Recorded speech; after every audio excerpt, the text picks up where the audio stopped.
Hello, this is Dr. Gay from First Look MRI, and this is a 63-year-old female who slipped about a month ago, has had continued right-sided pain, and on this view we see the pelvis, we see the right hip joint over here, this is the femoral head, neck, this is the greater trochanter here, shaft to get oriented, this is the left side, and the femoral heads look good. There's no evidence of avascular necrosis, no arthritis. This is a smaller field of view showing the nice rounded appearance of the femoral head, no arthritis, so no explanation of hip pain here in the hip joint.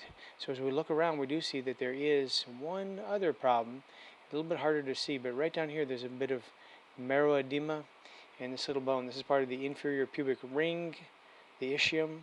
We see some marrow edema there, so we're going to look at that on other images, but it looks like there is a stress injury at least. And then when people have injuries of the pubic ring in one part, usually there's a second area. So we're going to look down here at the ischium. We're going to swing around to the pubic bone, and we can see here this patient also has marrow edema through the pubic bone. You see a little dark line here. It looks like a stress fracture or a non-displaced fracture. And here's marrow edema coming down here. This is the symphysis. And then they have this other injury right over here where it's very bright.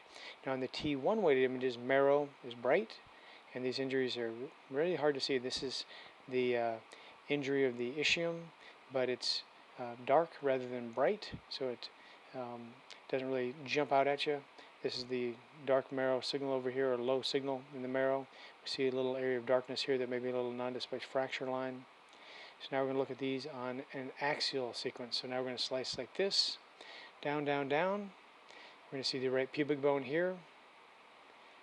It has a little bit of edema. And the ischium right here, we can see that there are two little dark lines, two little fracture lines.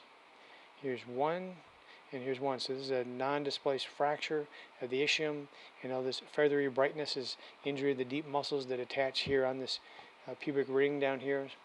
And they had this other injury up over here, not as well visualized, but another non-displaced fracture or stress injury of the pubic bone. So the typical pubic ring fractures or stress fractures, looks like these are non-displaced fractures that involve the pubic bone and the ischium. And there was a couple other interesting asides. One of the interesting asides was a benign bone tumor, which is right back here, an area of brightness. If we look here, we see it on this view. And we also see it here on this view. It's very similar to the fatty marrow around it. This is going to be a benign bone lesion, maybe a hemangioma, most likely. It has coarse trabecular like a hemangioma. You can have other benign lesions that could look like this, like a fibrous dysplasia. But again, a benign bone lesion discovered incidentally. And the patient had one last low-level interesting finding, which is the low-lying cecum. So this is the colon. Usually it ends right about here. This is the iliac bone over here, the top of it, and this is the pelvis is down below this. A lot of times the bottom of the cecum will be right around here. Sometimes it'll flip medially or forwards or backwards, but in this patient they just have a congenitally long cecum. It comes all the way down instead of ending up here into the pelvis, and this is the urinary bladder. It pushes down on the bladder.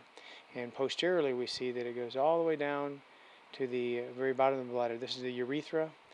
If we go down to the very back, it looks like it almost touches the urethra there. So the bladder is indented by this congenitally elongated, low-lying cecum here pushing on the bladder. Thank you very much.